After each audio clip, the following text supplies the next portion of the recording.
Am I the asshole here for not allowing my future sister-in-law to use our neighborhood pool? So, some background. My girlfriend, I'm proposing next month, and I currently live in an apartment in a very nice neighborhood. We're fortunate enough to also have access to the clubhouse pool, which we frequently go to cool off after we've been working all day. For a bit of information on my girlfriend's sister, she's a little bit wild and is known for excessive public drinking and causing scenes wherever she goes. Anyway, on to the story. Last Monday, my girlfriend got home from work and said that her sister wanted to go to the pool while she was at work. Her sister doesn't really work, only 1 to 2 days a week, and still lives at home. And their conversation looked like this. Girlfriend says, "How are you going to get into the pool without a car to get there and without our key card?" Sister says, "I'll just Uber and I can look around our parents' house for that spare key that you gave them." Girlfriend says, "I think they lost it, but you can try." Now, it was a short conversation, but a few things. 1. Her sister is a known klepto who steals and pawns stuff in order to go to bars. It's happened multiple times at her parents' house where she has stolen things to make money. 2. She doesn't have a car because she's crashed 5 and cannot have a license for another few years. 3. She's only been in our apartment when either my girlfriend is there or we both are for reason number 1 and has invited random people over while we were there without us knowing. For the reasons above, I expressed to my girlfriend that I don't think we should allow her into our apartment alone, without one of us present, as well as we could get in trouble with the HOA or complex if she were to get into shit with anyone or anything which could cause issues for us down the road. Along with this, I also said that we need to have a conversation with her parents to let them know to find the key and give it back to us, or to hide it in a spot that her sister would never look. My girlfriend kind of shrugged it off and said that it's not a big deal, she can go to the pool, it's not like anything would happen, and we wouldn't get in trouble if anything were to happen. Oh, talk about downplaying the situation. I feel like if I keep pushing it, it may cause issues between me and my future sister-in-law, but selfishly, I don't want her around our stuff, but can't help feeling like an asshole. Am I in the wrong? Edit. I feel I gotta say this because I did paint her in a bad light unintentionally. My girlfriend is nothing like her sister, and that's why I love her. She is hardworking, smart, and genuinely a one-of-a-kind person. As for her family, excluding her sister, they are all hardworking, genuine people, so I'm not sure exactly what happened in the 3-year age difference between the two. For the most part, we're on the same page about her sister. They've had a rocky relationship with her, and she wants to believe that she's changing for the better. But I think it's getting harder and harder for my girlfriend to think that. She's cut all contact with her at the beginning of the year, which was a whole thing, but now she's wanting to be the bigger person and try to fix what she can. In the comments, Creative Carrot says, "Dude, this sounds like a nightmare. Not the asshole, set boundaries. If the girlfriend can't support and respect them, as well as understand the financial liability that her sister causes, do not propose.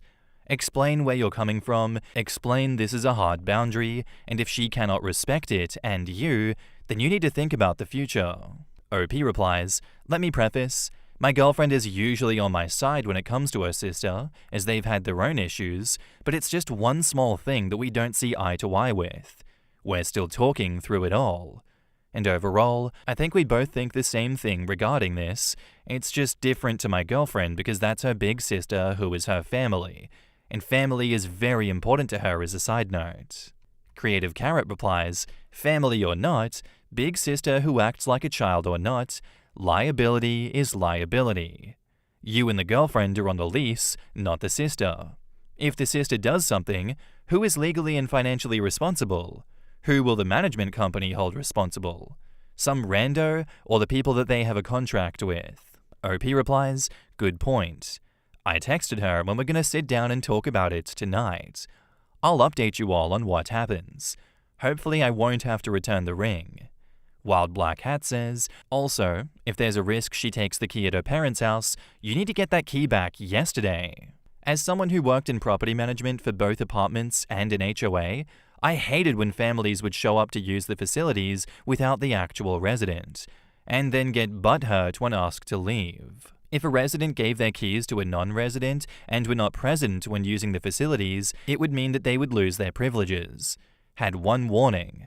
Second was never again.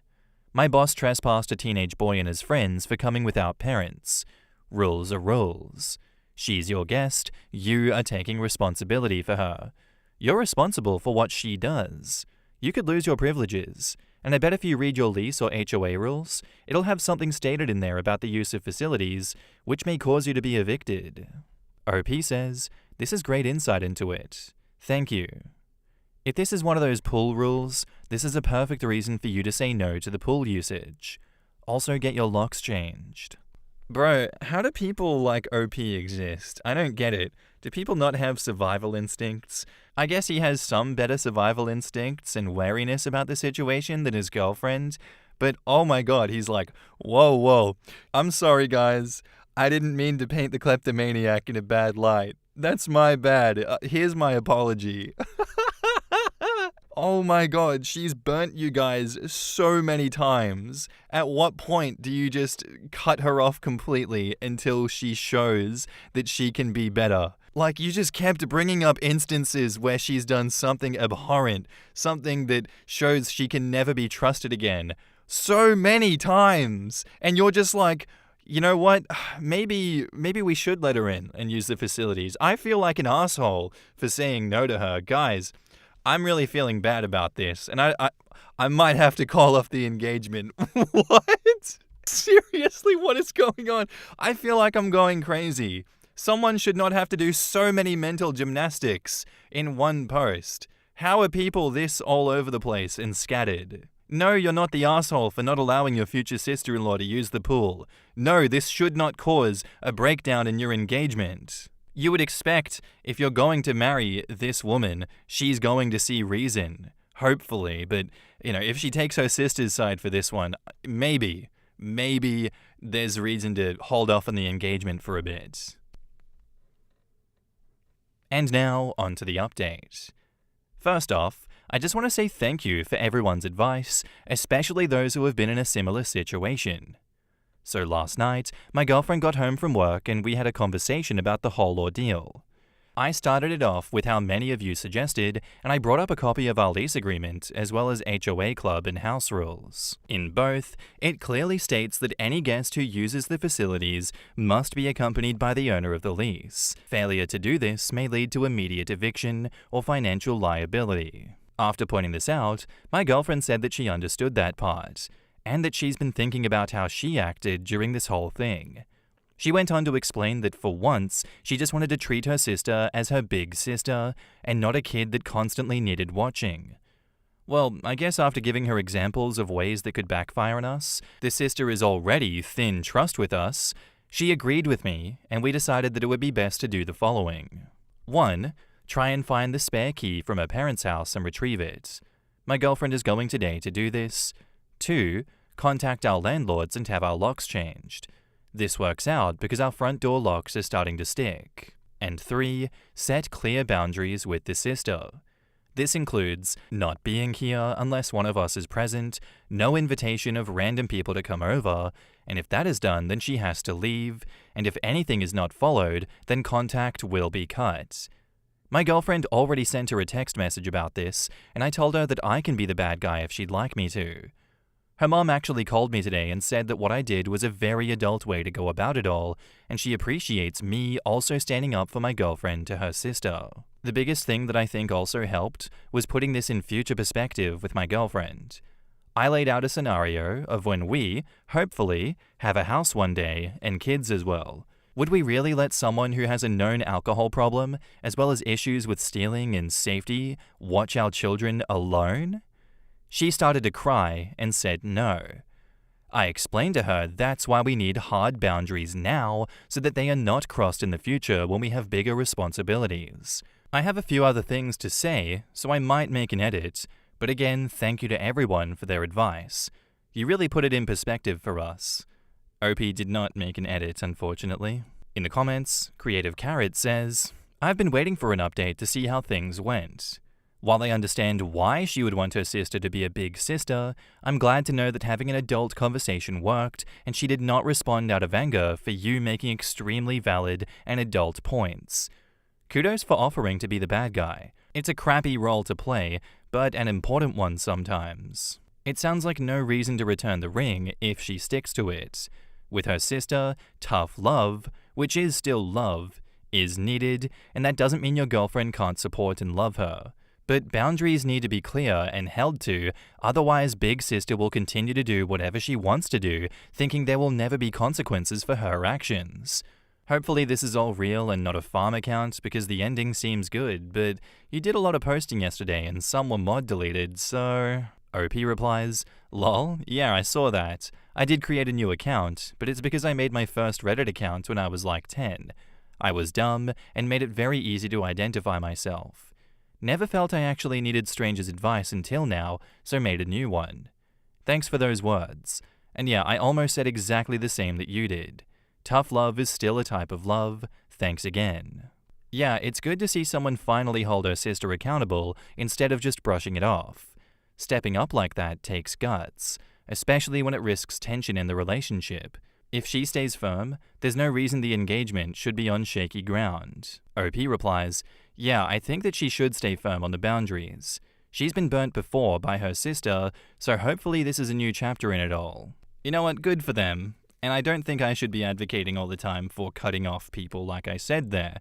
I do think that there are situations in which giving them tough love and boundaries to stick to is definitely the go if you can trust them to stick to those boundaries. Cutting off can be saved for when they still do not respect those boundaries and show they cannot be trusted to be better people. OP saying she's been burnt by her sister before is a bit of an understatement given the amount of times she's been burnt. I really feel like this sister was just normalizing it and becoming numb to it all, so much so that she's like, if I just ignore it, it'll eventually get better and go away. Like, come on guys. Let's be serious for a second. Sister-in-law is a kleptomaniac, definitely stole things from your apartment while you left her in there alone, and invited strangers who could also be stealing things in your apartment as well, and you're just brushing it off like it's no huge big deal and that you didn't really need boundaries for that. That situation alone is like 100 steps past the point of acceptability. None of that is okay. None of that should have ever happened in the first place. Please let this final step on the road that you're at be the one where you both grow a spine together and now actually have boundaries in your life, because it sounds like you didn't have any boundaries at all before this. Thank you for the story, OP. I wish you two the best of luck going forward. Our next post is by user My Dad Died 2019, and it's titled, "Would I be the asshole if I went to a funeral that I'm not invited to? I don't really know where to start, but my dad died. He, my mum, and 3 out of 4 of my siblings stopped talking to me about 7 years ago because I decided to leave the Mormon church. That's literally all I did. I wasn't vocal about my disbelief, I didn't try to get them to see my way, I just had my name removed from the church records, and they decided not to talk to me besides to send me talks from their prophet about how I'm not going to be in heaven with them. I still love my family very deeply, and I'd be lying if I said I didn't miss them every day and would probably just have pretended I still believed and stayed in the church if I knew that I would be disowned by them. I got a frickin' text this morning from my sister saying that my dad died last Saturday and was doing me a courtesy by telling me in person so I wouldn't find out through Facebook. I asked when the funeral was, and I got a call from my uncle that went like this. You aren't invited to the funeral. Don't show up and embarrass your family and cause your mother any more grief. I say, that's not fair. He was... End of call.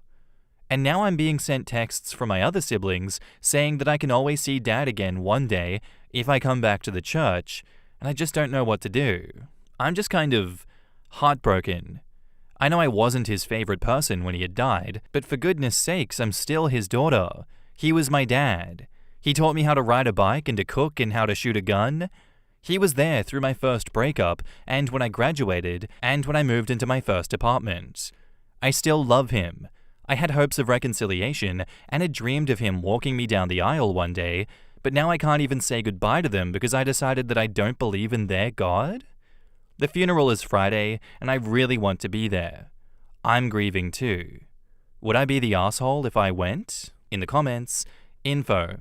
How does your extended family, his family, feel about it? Was it your brother's dad that said you shouldn't go? Or your mum's? OP replies, it was my mother's brother. Her side of the family cut me off. I'm still in touch with my father's side since they're not Mormon and don't care if I am or not, and regularly see my cousins. I haven't talked to my grandparents yet about this because I don't want to burden them with this yet. I haven't told them my dad stopped talking to me, and I don't think he told them either. Miranda says, not the asshole, I'm so sorry. I'm assuming that the funeral will be held at the temple, which could mean unpleasantness for you if someone takes exception to your presence.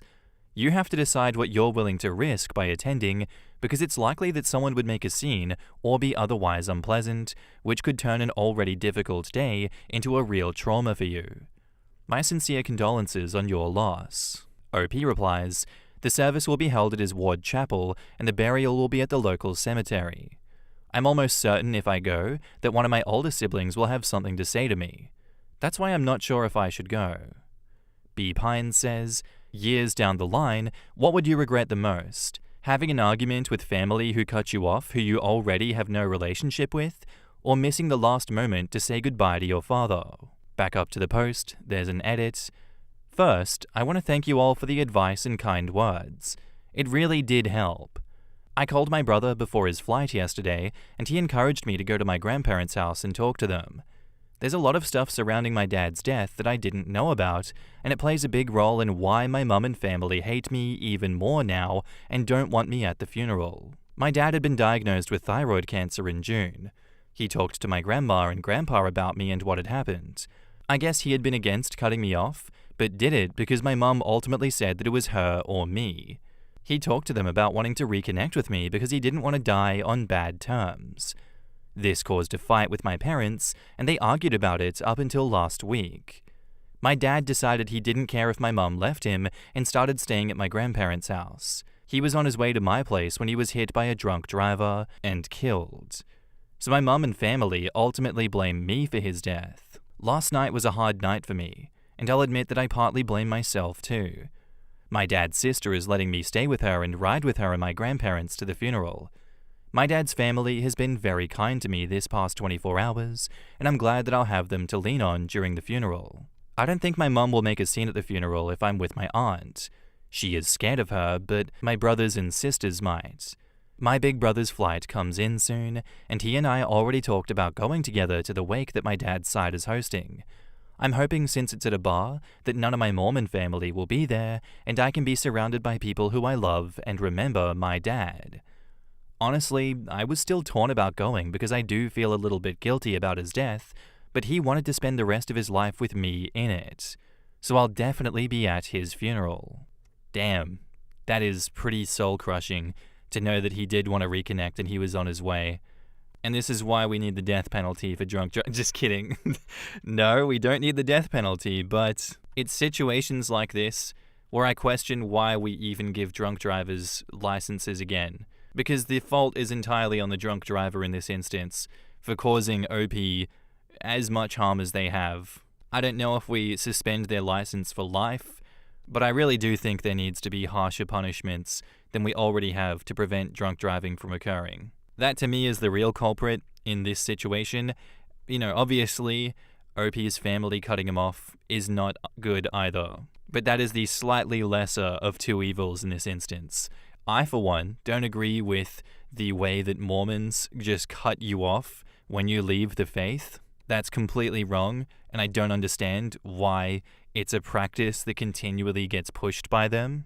Well, like, I do understand it. It's obvious what they're trying to do with that. It's still incredibly messed up. But regardless, that's just my opinion against the world's.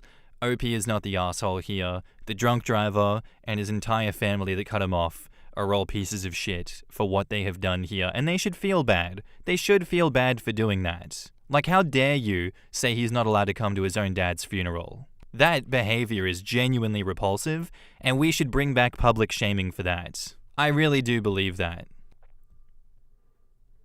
And now, on to the update. First, I want to say thanks because even though this isn't an advice subreddit, I received good advice on my original post, and it really helped me reach out to my dad's side of the family. I did end up going to my dad's service and funeral. My aunt took me along with my grandparents. Thanks to all the ex-Mormons who told me what I should expect at the funeral, and if I hadn't known what was going to happen, I would have probably been even more of a mess than I already was. My mom and her family were not happy to see me.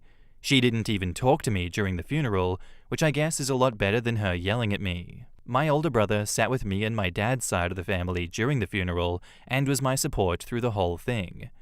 He and my grandparents even encouraged me to get up and share stories about my dad when the time came for people to give final words. The wake was nice. I guess my dad would sneak out and get a drink with my uncle every now and then, so they had their wake at their favorite bar. My brother supporting me through everything and realizing he would have my back even when it came to our mum means the world to me. I'm still trying to process his death, especially since he died on his way to see me. I've started seeing a therapist at my brother and aunt's suggestion. I was in a really bad place for a few weeks after the funeral, and it's really been a lot of help. Yesterday was my dad's birthday, and my aunt and I drove up to visit his grave. It was a lot easier than I thought it was going to be, but it was hard nonetheless. Thanks for all the help and advice. In the comments, Cowgirl says, "I'm so sorry for your loss. It's not easy to lose a parent. I do have a question though. What do you mean when you say that you would have been a mess if people hadn't told you what to expect from a Mormon funeral? From what I know, they're like most other funerals. The service is held in a church, followed by graveside services, and then food at the church or some other location. I'm confused by your statement." OP replies, "Well, this is the only Mormon funeral that I've been to, but there was a large portion dedicated to the plan of salvation and how this is all a part of God's plan. My old bishop gave me an impromptu talk about my dad because the Spirit compelled him to. I felt like it was mostly directed at me. It talked about him being sad in his last days because of a torn family, then encouraged all of us to come unto Christ. Then my younger siblings talked about being a part of his eternal family and seeing him in the next life, which won't include me since I'm not a member anymore." Coming at you at the funeral is crazy work. Philosopher asks, "Your dad was a Mormon but had a favorite bar?" And OP says, "Yeah, I guess he would go with my uncle without telling anyone. It was their secret until he died." So the mum was full Mormon, whereas it sounds like the dad was Mormon because I have to keep my wife happy. I'm so sad for OP that they didn't get to talk with the dad before he died. Yeah, if dad's side of the family was still talking to and supporting OP, it sounds like dad married in but didn't really believe. Especially if he was sneaking out for a pint with his brother every now and then. Which makes it worse. If he's sneaking out for a pint, surely he could manage the same for OP. It's crazy how when he finally realized that after 7 years, it led to him dying. I swear if one more person tells me that Mormons don't practice shunning, I'll refer them to this post. Shunning does happen in the Mormon church. I'm ex-Mormon and I've witnessed it myself. Let me repeat, the Corporation of the Church of Jesus Christ of Latter-day Saints is a cult whose members do participate in shunning. Not all of them, but enough of them that it absolutely counts. And Lynn Lee says, "Yeah, there's a reason ex-Mormons throw around the word cult so freely.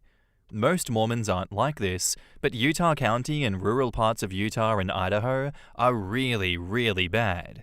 As much as the members don't want to hear it, the general authorities, highest-ranked church leaders, are as well. They just have a really good PR/legal team, so they usually stay out of trouble with their backwards-ass memos. I'm an ex-Mormon from Utah County, and OP's story was basically my worst nightmare.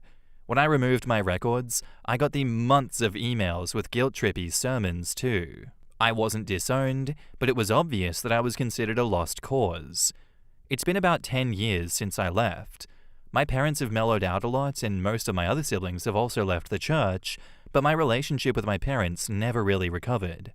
It sounds unfair, but that's a pretty typical experience for the first mover. The church sucks in my opinion. I held my tongue at the moment, but I want to say it here.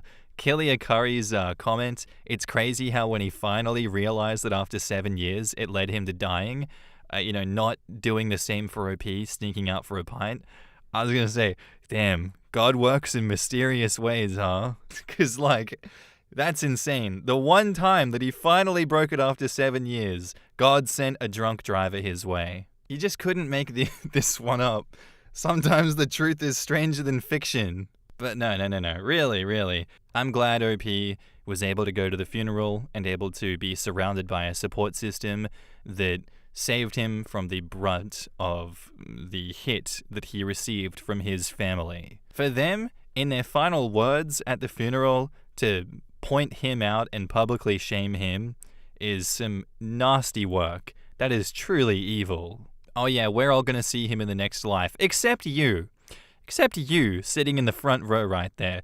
You're gonna burn in hell, and you're not gonna see Dad, because you don't deserve to. And we all hate you.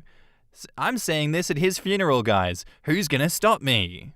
Like, wow. I can't imagine how crushing that would be on OP's behalf to hear that. Thinking like, even at his funeral, you're going to attack me in front of everyone. You guys are the worst. I hate you. And even if those siblings were to defect one day, I wonder if I could ever bring myself to talk to them again. That, as well as everything else that they had done previously, to shame the dad, to blame the dad's death on OP, I genuinely don't think I could find it in myself to extend an olive branch and forgive them for that. That would take a long time. Who knows if that's ever going to happen, but that is a hypothetical situation that is potentially going to happen in the future with OP. But we'll see about it if and when that does happen. Otherwise, thank you for the story, OP. I hope you're able to move on from all of this. Anyway, guys, that's all I have for you today. I do hope you enjoyed the episode. If you did, let me know what you thought of it in the comments down below, and I'll see you in the next one. Bye.